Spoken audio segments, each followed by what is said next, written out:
अस्सलाम वालेकुम। Welcome to my YouTube channel. मैं हूं आपका होस्ट मोहम्मद लुकमान अकरम। तो TEE की लेक्चर सीरीज़ में हमारा आज का टॉपिक है डायनेमिक प्रोग्रामिंग। आज हम देखेंगे कि डायनेमिक प्रोग्रामिंग क्या होती है और इसकी क्या क्या इसके फीचर्स है। तो वीडियो स्टार्ट करने से पहले अगर आप चैनल पर न्यू हैं तो चैनल को ज़रूर सब्सक्राइब करें, वीडियो को लाइक कर दे करें, और अगर आपने में से कुछ पूछना हो तो कमेंट सेक्शन में अपनी क्वेरी को ड्रॉप कर दे करें और मैं कोशिश किया करूँगा आपकी जो क्वेरी है उसको क्लियर कर दूँ। और अगर मेरी वीडियो अच्छी लगे तो अपने जो आपके कोलीग्स वगैरह या आपके क्लास फेलोज वगैरह उनके साथ भी शेयर किया करें, क्योंकि सब्सक्राइबर्स बहुत ज़्यादा ज़रूरी हैं। तो अब हम चलते हैं अपने टॉपिक की तरफ, तो देखते हैं डायनेमिक प्रोग्रामिंग क्या होती है। तो डायनामिक प्रोग्रामिंग भी एक डिवाइड एंड कंकर रूल को ही अप्रोच कर रही होती है, ठीक है। कि मतलब कि एक बड़ी प्रॉब्लम है उसको सब प्रॉब्लम में डिवाइड करती है, ठीक है। मतलब कि ऐसे कह लें क्योंकि एन प्रॉब्लम है उसको n/2 में कन्वर्ट कर दिया, ठीक है, डिवाइड कर दिया, और n/2 को आगे n/4 n/8 इस तरह मतलब सब प्रॉब्लम बनाना है, सब प्रॉब्लम में हमने उसको डिवाइड करना है, फिर उन्हीं ही सब प्रॉब्लम को हमने वापस जोड़ के एक हमने फाइनल सोल्यूशन निकाल लेना है, ठीक है।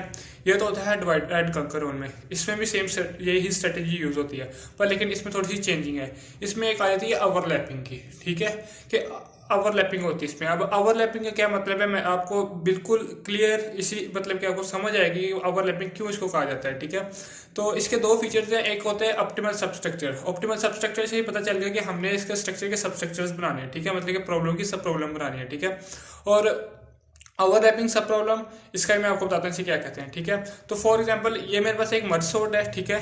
तो देखिए मर्ज सॉर्ट का जैसे आपको पता है कि हम उसमें डिवाइड एंड कंकर रूल की जो मतलब कि स्ट्रेटेजी उसको अप्रोच कर रहे होते हैं, ठीक है। हम अरे को पहले दो हिस्सों में डिवाइड करते हैं, ठीक है, फिर उसको आगे फर्दर डिवाइड करते हैं, फिर आगे फर्दर जब तक वो एक सिंगल एलिमेंट वाली अरे ना बन जाए तो हम उसको डिवाइड करते रहते हैं, ठीक है।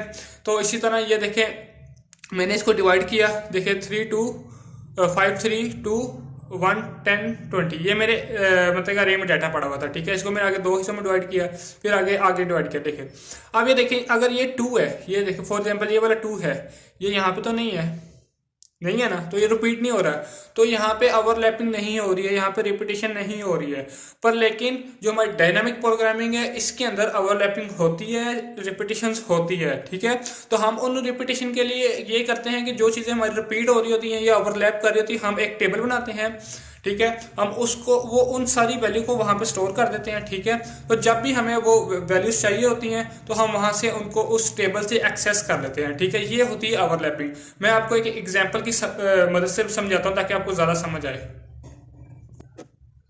फॉर एग्जांपल जैसे हमारे पास 5 1 की सीरीज होती है, उसमें क्या होता है कि हम पिछले पिछले लास्ट जो हमारी 2 टर्म्स होती हैं उनको हम एडअप करते हैं, हमें एक नई टर्म मिल जाती है। यही होता है 5 1 की सीरीज में, ठीक है।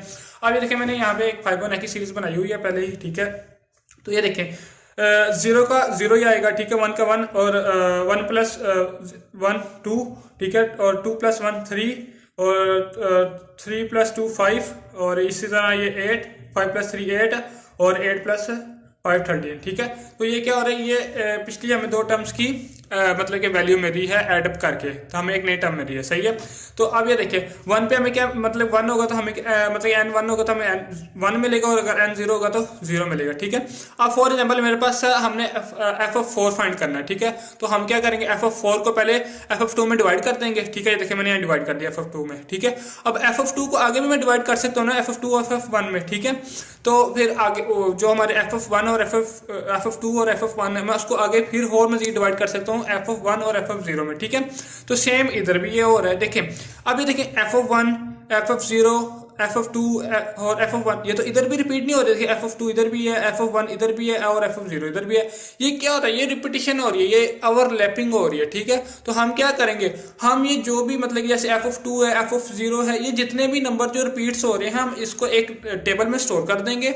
जब भी हमें मतलब कि फॉर एग्जांपल हम 5 सीरीज हम फाइंड करना चाह रहे हैं 11 की, ठीक है। तो 11 में तो सारे नंबर आएंगे, तो हमें क्या करना है, हमें जब 11 की 5 की सीरीज फाइंड करनी है तो हम वो जो नंबर हमने अपने पास पहले से जो टर्म्स हमने सेव की हुई हैं वो हम यहाँ पे मतलब कि हमें वो फंक्शन को बार बार रिपीट नहीं करना पड़ेगा। इससे क्या होगा कि हमारा जो टाइम कॉम्प्लेक्सिटी है वो मतलब कि टाइम बच जाएगा, ठीक है। जो इसकी टाइम कॉम्प्लेक्सिटी होती है वो होती है order of n, factorial time का कॉम्प्लेक्सिटी तो यही होती है ना, ऑर्डर ऑफ एन।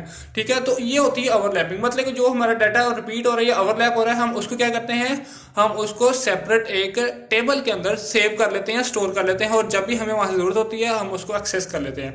तो आज के लिए इतना ही। मैं उम्मीद करता हूँ मेरी वीडियो आपको जरूर समझ आई होगी, और अगर आपको समझ आई हो तो यार चैनल को जरूर सब्सक्राइब करें और वीडियो को लाइक कर दें।